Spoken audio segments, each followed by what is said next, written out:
Statue of unity તરફ જતા road ઉપર તંત્ર અને કોન્ટ્રાક્ટરની ઘોર બેદરકારી જોવા મળી છે। આ રોડ ઉપર સાઇડ પર મસમોટા ભૂંગળા પાઇપો કોઈપણ જાતના સાઇન બોર્ડ વગર મૂકી દેવામાં આવ્યા છે, જે અકસ્માતને આમંત્રણ આપી રહ્યા હોય તેમ લાગી રહ્યું છે।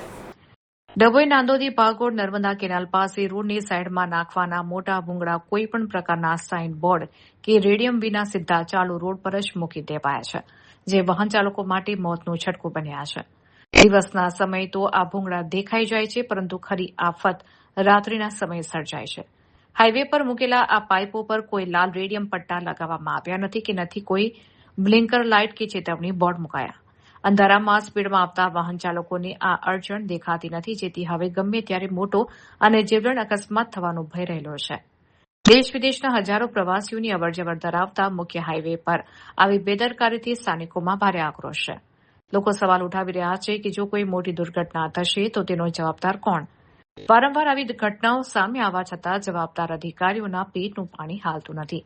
સ્થાનિક લોકો માંગ કરી રહ્યા છે કે રોડ પરથી ભૂંગળા હટાવી યોગ્ય જગ્યાએ મૂકવામાં આવે અથવા ત્યાં તાત્કાલિક ધોરણે લાલ પીળા રેડિયમ બોર્ડ અને સૂચક લાઇટો લગાવવામાં આવે।